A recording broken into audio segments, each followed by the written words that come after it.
Merhabalar. Depresyon ve anksiyete en sık teşhis edilen iki psikiyatrik durumdur.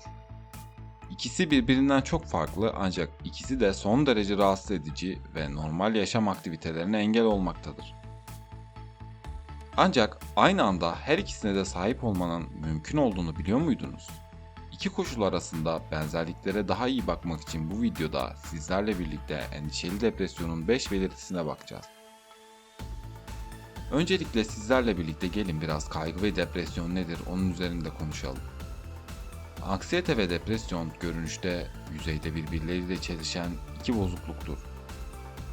Depresyon tipik olarak motivasyon eksikliği ve genel olarak üzüntü hissiyle karakterizedir. Öte yandan kaygı sürekli olarak endişelenmenize ve gergin hissetmenize sebep olur. Farklı olsalar da bunlar örtüşebilir ve bir bozukluğu tek başına tedavi etmeyi zorlaştırabilir. Anksiyeteli depresyonun resmi bir tıbbi teşhisi olmadığı iki durumun örtüşmesi için gayri resmi bir terim olduğu unutulmamalıdır. Bazı depresyon belirtileri şunları içerir: aşırı uykusuzluk, ilgisizlik, kalıcı üzüntü hissi, umutsuzluk ve motivasyon eksikliği. Anksiyete belirtileri ise şunları içerir: huzursuzluk, sinirlilik, aşırı endişe, kıyamet duygusu. Hadi şimdi sizlerle birlikte anksiyeteli depresyonun 5 işaretini inceleyelim. Videomuzu beğendiyseniz beğenmeyi, abone olmayı ve yorum yapmayı unutmayın. Sizlerin görüşleri benim için çok önemli.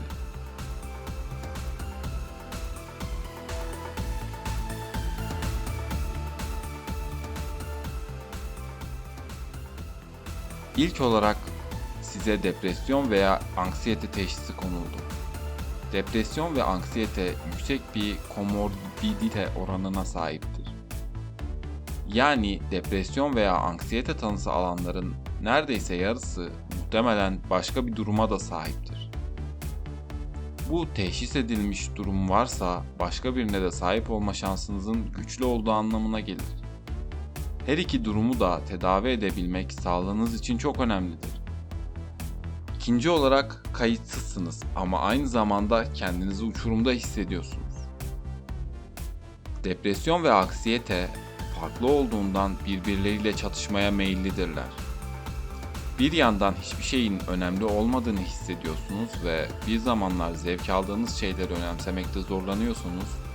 Öte yandan kendinizi çok az sonucu olan bir şeye yoğun bir şekilde değer verirken buluyorsunuz.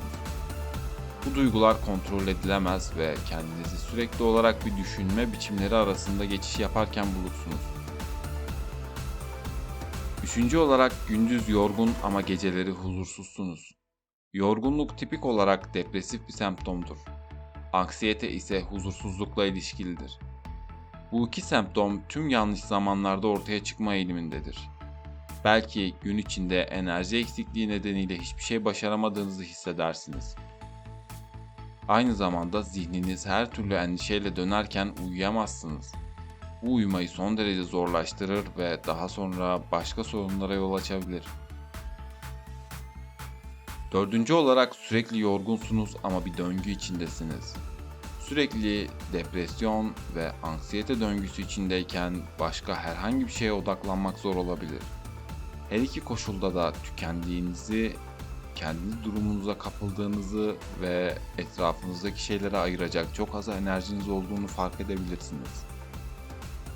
Bu döngü özellikle normal bir yaşam sürdürmeyi engeller ve bu da yardım aramayı daha büyük bir öncelik haline getirir. Dördüncü olarak sürekli yorgunsunuz ama bir döngü içindesiniz. Sürekli bir depresyon ve anksiyete döngüsü içindeyken başka herhangi bir şeye odaklanmak zor olabilir.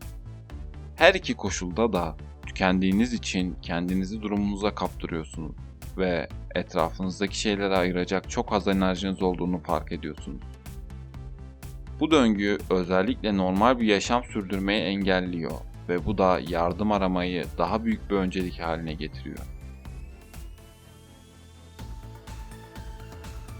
Beşinci olarak kendinizle savaş halindesiniz. Depresyon ve kaygı iç huzurunuzu tamamen bozarak birbirleriyle savaşabilir. Ancak aralarında çok az dinlenmenin olduğu depresif ve endişeli bir zihniyetle mücadele ederken eğlenmeyi imkansız bulabilirsiniz. Bazı şeyleri çok fazla, bazılarını ise çok az önemsiyorsunuz. Ayrıca duygularınızla nasıl başa çıkacağınızı bilmeden kendinizi tamamen kaybolmuş bulabilirsiniz. Depresyon ve anksiyete görünüşte çelişkili durumlar olsa da aynı anda ikisine birden sahip olmak mümkündür. Her iki koşulu bir arada bulundurmak tedaviyi tek başına olan durumdan çok daha zor hale getirebilir. Doğru akıl sağlığı uzmanıyla temasa geçmek, yolunuza devam etmek için harika bir adımdır. Endişeli depresyon hakkındaki düşünceleriniz nelerdir? Sizce başka işaretler de var mı? Bu gönderiyle bağlantı kurabilir misin? Yorumlarda bana bildirin. Kanalıma abone ol.